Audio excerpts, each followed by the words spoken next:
알리스 페리 살인 사건. 1974년 10월 12일 밤, 알리스 페리는 남편과의 사소한 말다툼 끝에 스탠포드 기념교회에서 혼자 기도하고 싶다며 집을 나섰습니다. 남편 브루스는 아내가 오전 3시까지 집에 돌아오지 않자 걱정이 되어 스탠포드 경찰에 실종 신고를 했지만 교회의 문은 굳게 닫혀 있었습니다. 다음날 오전 5시 45분, 전직 스탠포드 경찰이자 캠퍼스 경비원이었던 스티븐 크로포드는 교회의 동쪽 재단 근처에서 알리스 페리의 시신을 발견했습니다. 그 장면은 충격적이었습니다. 페리는 상의만 입은 채 가슴에 손을 얹고 있었고 머리 뒤에는 얼음 송곳이 박혀 있었습니다. 그 송곳의 손잡이는 부러져 사라진 상태였습니다. 사망 원인은 두개골에 생긴 총상으로 인한 관통상이었지만 그녀의 목에는 목 졸린 흔적도 있었습니다. 그리고 그 잔혹함은 여기서 그치지 않았습니다. 제한 양초 2개가 발견되었는데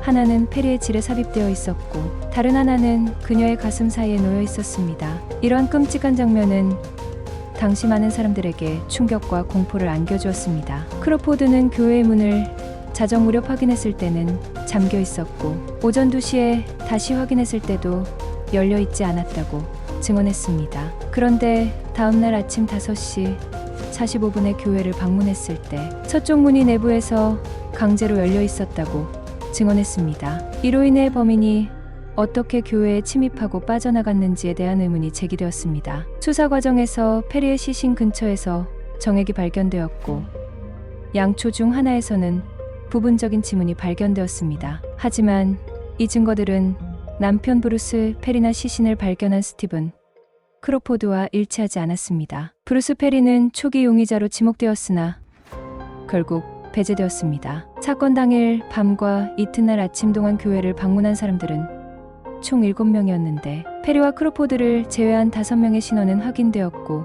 모두 사건과 무관함이 밝혀졌습니다. 다만 마지막 7번째 남자의 신원만이 여전히 미궁에 빠져 있었습니다. 목격자에 따르면 이 남자는 모래색 머리카락에 키가 약 5피트 10인치였으며 자정 무렵 교회에 들어가려 했다고 합니다. 한편 알리스 페리 사건은 별다른 증거가 발견되지 않은 채 콜드 케이스로 남아 있었습니다. 그러나 2018년 산타클라라 카운티 지방검찰청과 보안관 사무실의 미해결 사건 부서가 더욱 발전된 DNA 기술을 사용해 당시 발견된 정액의 DNA를 분석한 결과 그것이 시신을 최초로 발견한 스티븐 크로포드의 것과 일치함이 밝혀졌습니다. 이에 따라 크로포드는 유력한 범인으로 지목되었고 경찰은 그의 집을 수색하기 위해 수색 영장을 발부받았습니다. 2018년 6월 28일 경찰이 캘리포니아 세너제이에 있는 크로포드의 집에 도착해 문을 열라고 경고했을 때